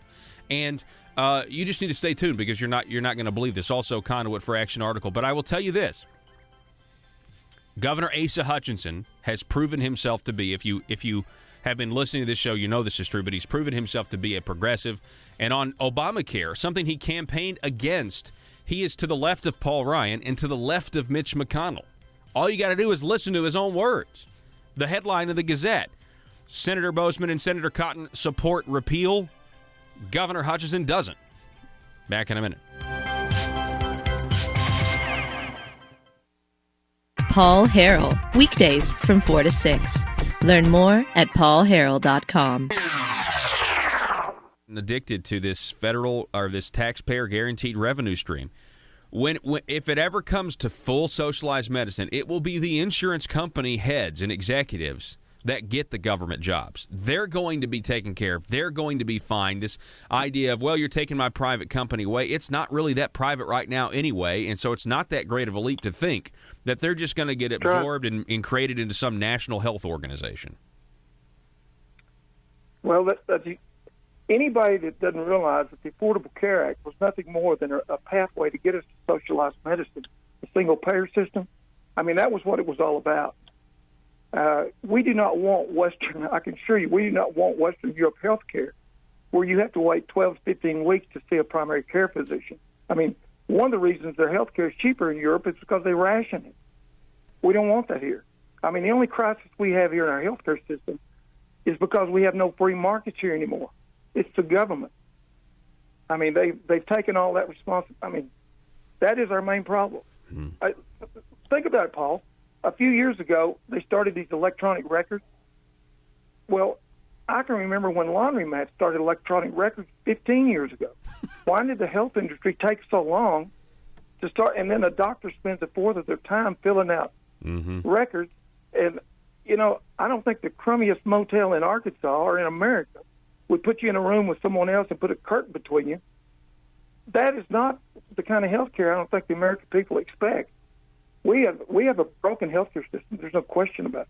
Yeah. But using scare tactics like they used in the Arkansas legislature to try to get a group of conservatives to change their minds so they could have a majority, that's the wrong way to go about it. Mm-hmm. Yeah, and That's the wrong way to go about it. really is there's the been a lot worst. of it. Go ahead. Well, it doesn't work on me. It doesn't work on me. No, it doesn't. And that, you know what? I remember. That's why you're getting a Calvin Coolidge Award. I mean, that's why you've been recognized here by Conduit for Commerce. Well, thank you. I remember one day I was walking into Big Mac during those budget hearings over the Arkansas Works, and one of the lobbyists asked me, he said, "Did you have an epiphany last night?" And I said, "I sure did. I had a dream." I said, "In the dream, it's Satan, get thee behind me." And he turned and walked away, so I didn't have any more problems with him. He was wanting me to vote for Arkansas Works. Oh, really? Well, you know, I mean, you quoted scripture to him. He didn't like that very much. No, that's pretty powerful. From my experience. Yeah, and your experience, too. All right, so Senator Gary Stubblefield, we appreciate it, sir. You be safe, and thank you so much, and congratulations on the award, and we'll talk to you again soon. Okay, thank you, Paul. All righty, folks, the telephone number, 870-275-9799. The Liberty Machine rolls on. Next.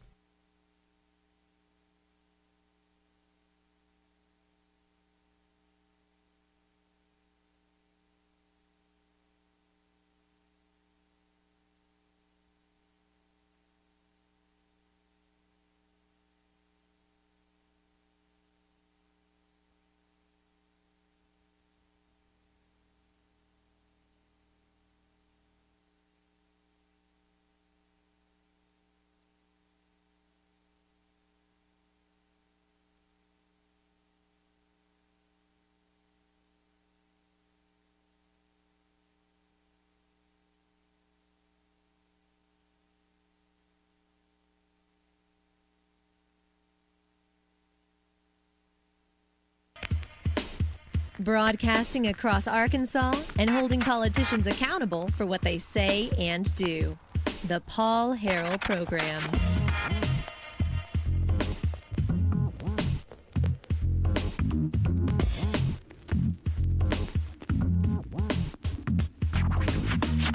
All right, welcome back, 870-275-9799. Thank you so much for being with us. Let's see here. All right, yeah, I want to go over to, I want to get this Asa Hutchinson audio in. This is a flashback. I've got it over here, so I'm going to need control. So, back during the 2016 Republican primary, many of you were excited to go and vote for Donald Trump, who got, 38% of the vote, 40% of the vote. Others were going out to vote for Ted Cruz. I mean, it was basically between Trump or Cruz. If you take yourself back to March of 2016, that's where we were. Well, there was also Republican Party primaries going on at the state level. There were Obamacare supporting incumbents, two of them, in fact, Senator Eddie Joe Williams, Senator Jane English, and they had been so pro-Medicaid expansion in Arkansas as Republicans that they drew challengers, really good challengers, R.D. Hopper and former state representative Donnie Copeland. Now, It was very close, and it didn't work out for the challengers. Okay, and there's a lot of reasons for that. Power of incumbency, also unknown voters who were coming out to vote for Donald Trump. The same reason Donald Trump won Pennsylvania, Michigan, and Wisconsin in a lot of ways is because by the numbers you have a lot of unknowable people participating in an election not on a lot of people's lists. But I don't want to get into all of that stuff. What I want to tell you is what happened.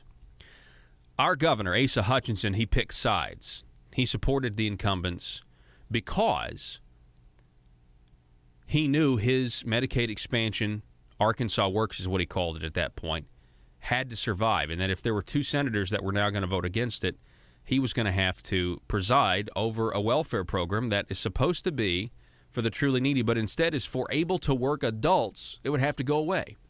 Able-to-work adults, 40 to 50%, are not working, by the way. So that's what the battle was on.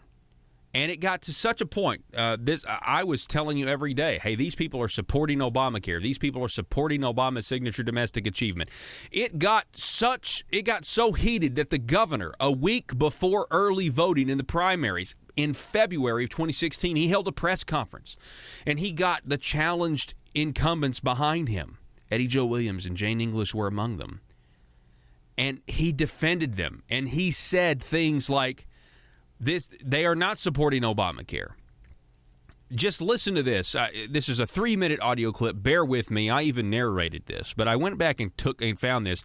In light of the idea of deception and deceiving people, I want you to hear for yourself how deception really works. On February 16th, 2016, Governor Asa Hutchinson held a press conference and said that support for his plan, Arkansas Works, does not mean he supports Obamacare. I need this morning to debunk an argument that is being presented by those that might oppose Arkansas Works, and some on both the left and right of the political spectrum are saying if you support Arkansas Works, then you must also be supporting Obamacare. Now, here, just so you know, Governor Hutchinson says the left and the right. Well, he's talking about me on the right and organizations like Conduit.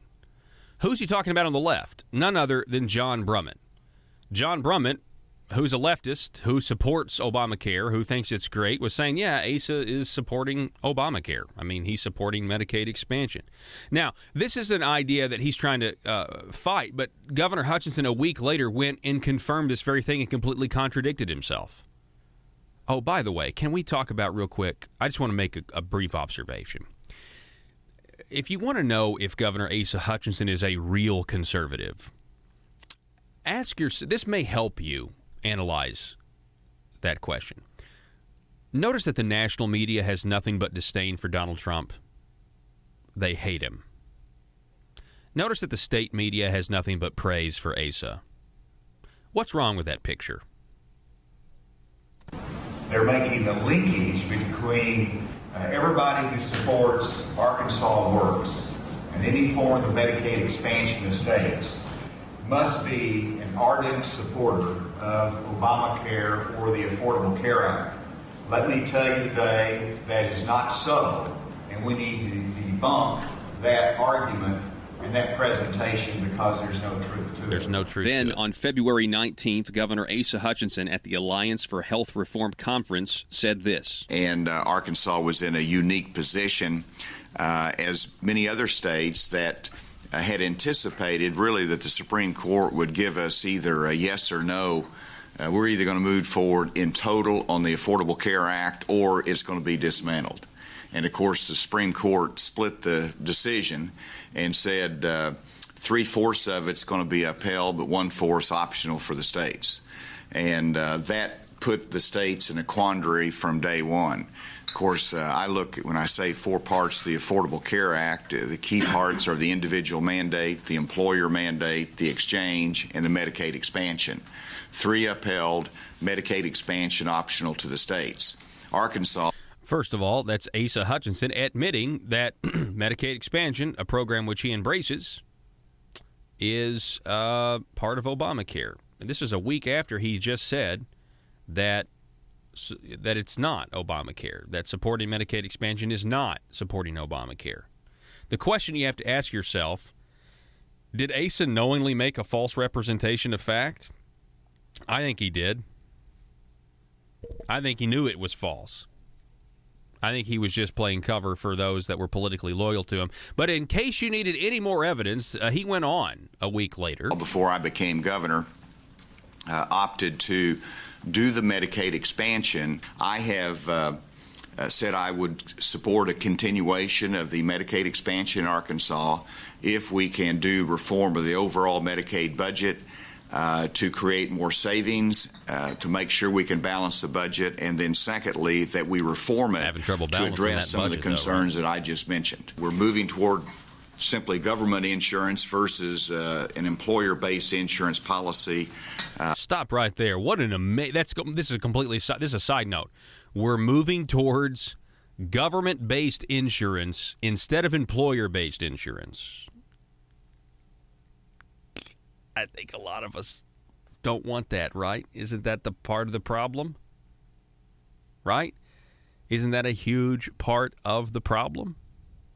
Moving towards government insurance? To address some of the concerns that I just mentioned. We're moving toward simply government insurance versus an employer-based insurance policy more complex in our country.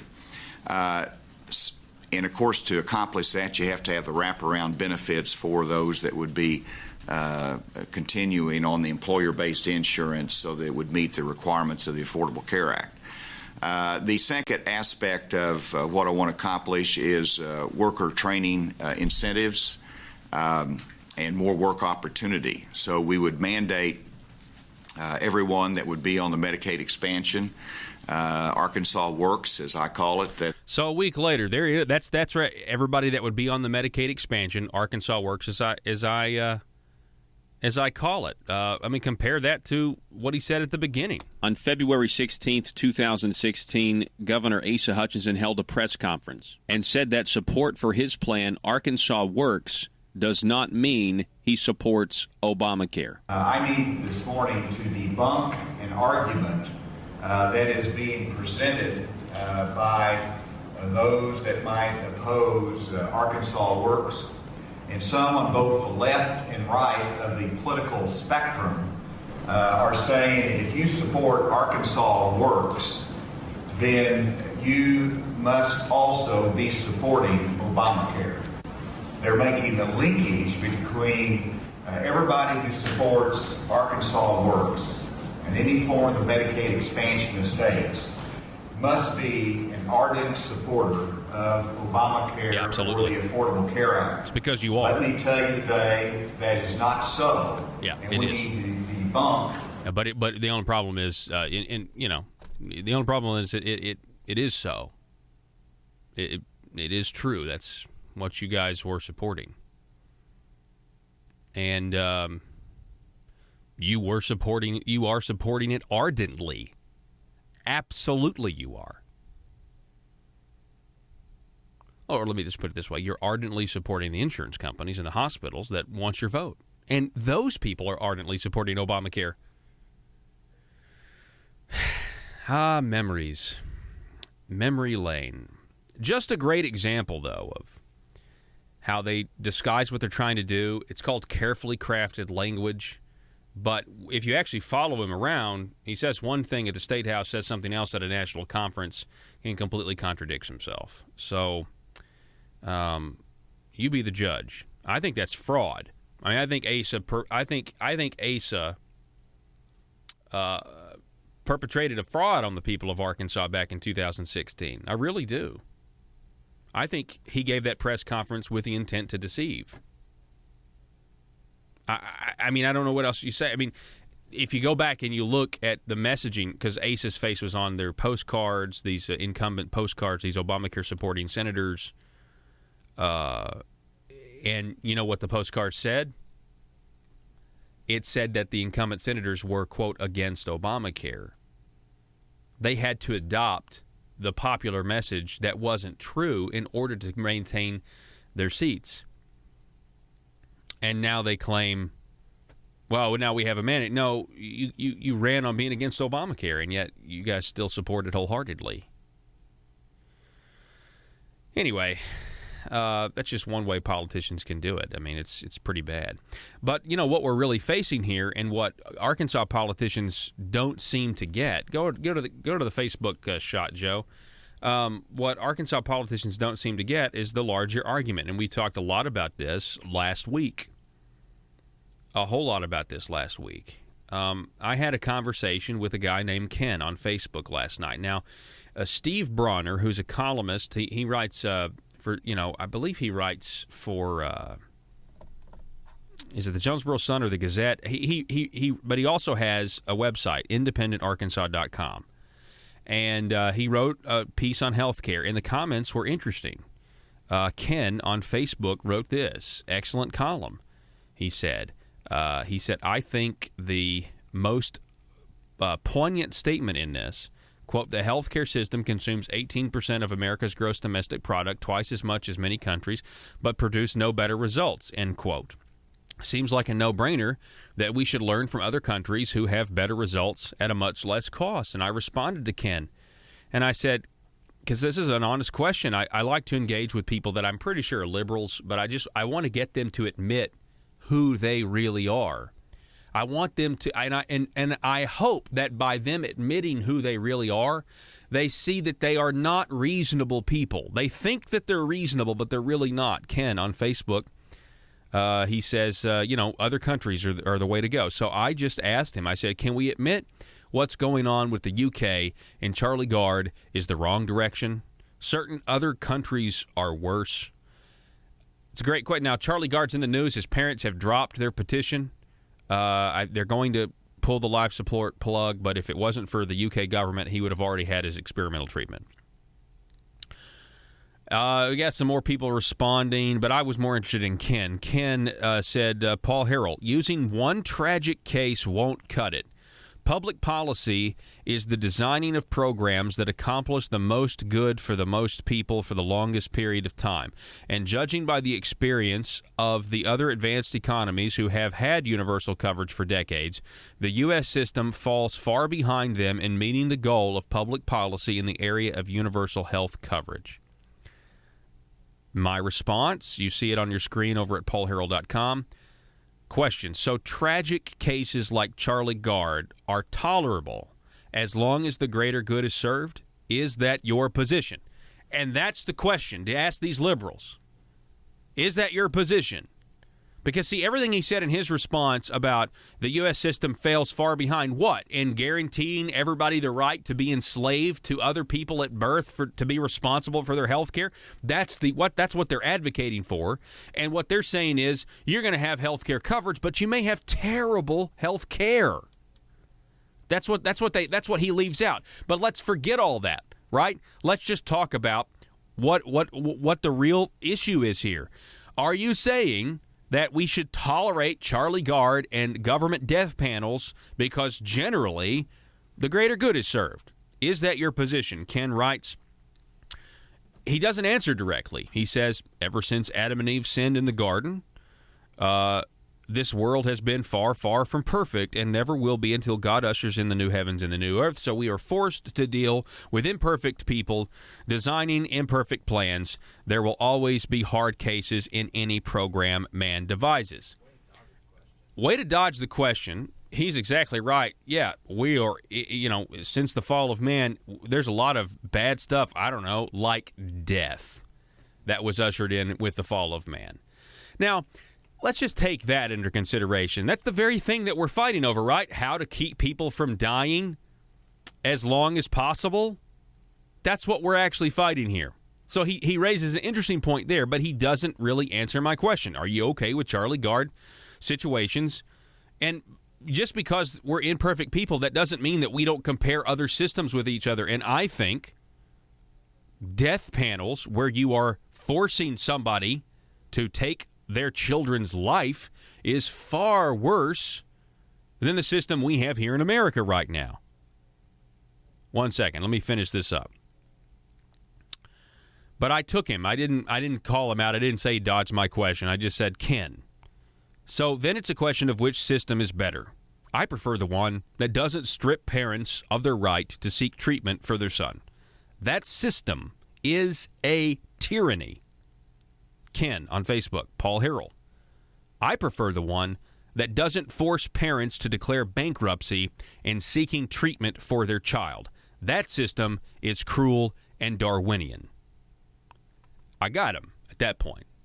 You see how unreasonable he is? My next comment. Isn't healthcare based on survival of the fittest? In your system, the UK gets to decide who survives.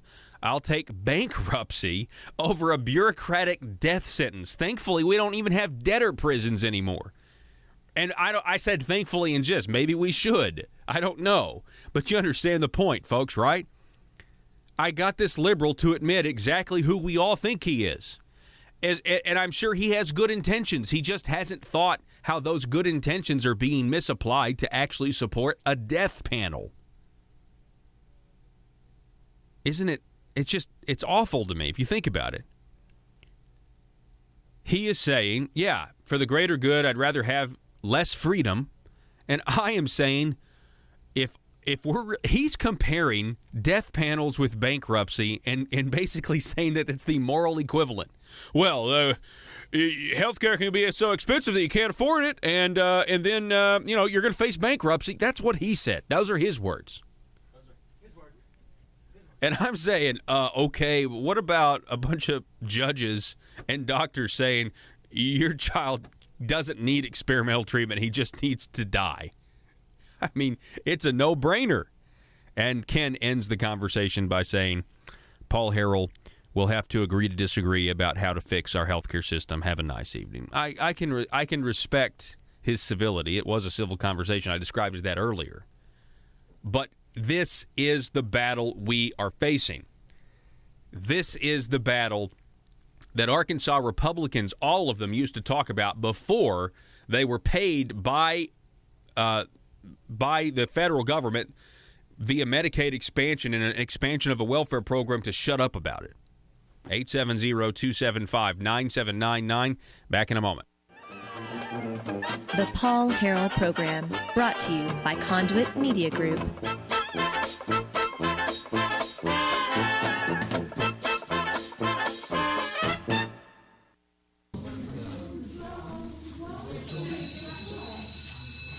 Good morning. Good morning. Congratulations, you have made it to the Bureau of Carefully Crafted Language, where we strive to offer politicians the very best in ambiguously specific language, the purpose of which is to allow our politician bosses to grow government and keep their constituents in the dark. This yields two beneficial outcomes. First, the government-growing politicians stay in office, and second, we at the Bureau of Carefully Crafted Language get to remain in the shadows and get to keep our jobs. Now, it's time for technocrat training drills. Johnny? Yes? A politician wants to use the healthcare system to punish those who have and redistribute their wealth. What is the appropriate language to use in this situation to make an unpopular idea acceptable to the public? I would emphasize that these ideas would make their healthcare more affordable and make sure the public understands if they already have adequate healthcare, nothing will change for them. Very good, Johnny. Much progress since last time. Next up, let's have Susie. Susie, your politician has been caught in, dare I say it, a lie. What kind of a lie? It doesn't really matter, but in the spirit of the Bureau of Carefully Crafted Language, I will give you a good hypothetical scenario. Dozens of politicians have been thrown out of office for supporting a socialist healthcare program. So the remaining politicians get together and they pass a bill to, quote, end the program, end quote. But they really want to keep it. What should they do, Susie? May I ask a question for more information? Certainly. Has the word lie been used by the political opposition? Yes. I know. They should change the name of the program. Maybe use the word works to make the sheeple think it's for working folk. Then they should go on the attack and get the public distracted. I would advise the politician to publicly question why our political dialogue has become so uncivilized and tell them to claim using the word lie, no matter how accurate, is a personal attack on his or her character. And if they admit to any wrongdoing at all, They must replace the word lie with words like misspoke, misstatement, misrepresent, or mislead. Amazing! Excellent work, Susie. I feel like the student has really become the teacher. You will make a terrific addition to the Bureau of Carefully Crafted Language. All hands on deck. This is a Bureau of Carefully Crafted Language emergency. Several politicians are scrambling after being exposed by some talk radio host. Let's move it, people. They need our help.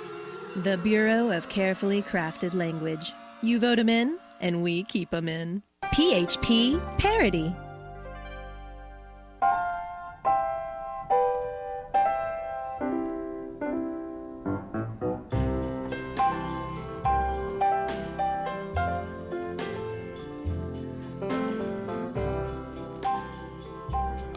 Over at conduitforaction.org, their news story. We're going to cover the rest of this tomorrow, but there's an audio clip that kind of goes with this, and it'll make sense here in a minute. It's from the movie War Games. Remember this? You may have to get control back for yourself. Remember this from War Games. Strange game. The only winning move is not to play. The only winning move is to not play. Yeah, that's pretty much it. Remember that part of the story? Or remember, anybody ever see? It's Matthew Broderick. You of course you haven't seen it, Joe. You were born in like 1995. 93. Oh, okay. 2 years before Jurassic Park came out. I'm just saying, that's so young to me. I can't. All right. But anyway, listen to this. We have over at Conduit for Action this piece on how the sales taxes, the internet sales tax specifically, the headline is, Internet Sales Tax Proposal Will Hurt, Not Help Arkansas Small Businesses. It's David Ferguson. And towards the end of the article, he talks about the winners.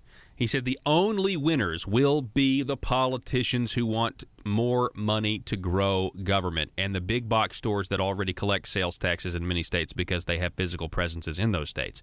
The losers will be small businesses having to deal with higher costs of doing business over the internet and consumers who have their buying power reduced because they must pay more tax. And again, what's the idea? The only real solution, the only way to win this game, if you've ever seen that old movie War Games, is to not play. And that's what we got to hope our Arkansas General Assembly does. Continues to just say, we're not having it. We're not going to play your game. We're not going to grow the size of government because the people don't win when that happens. It's the economic freedom filter, folks. Does it grow government? Don't vote for it. Does it increase dependency on government? Then don't vote for it. Does it spend money we don't have? Then don't vote for it. I want to remind everybody to buy our Liberty Machine t-shirts. They're on sale. $20 shipping is free at paulharrell.com. If you want to help us build the Liberty Machine, the best way to do it is to wear the t-shirt. Building a Liberty Machine t-shirts available at paulharrell.com. Joe is wearing one right now. That's in your wardrobe. It's like once every 3 weeks, that t-shirt. It's good. You click on store, and then you go from there and you purchase it. It'll really help us out. And people are going to ask you, hey, what's that mean? And you just say, hey, I listen to Paul Harrell every day. You should too. You're going to get information here that you don't get anywhere else. I want to say once again, a special thanks to our new affiliate, KFPW. This was our first broadcast, our initial voyage, being played on the Marshall, 1230 AM and 96.7 FM in the Fort Smith area. I'm excited to gain new listeners. Thank you guys for listening. For the rest of you, Arkansas, be safe. We'll see you tomorrow, 4 o'clock.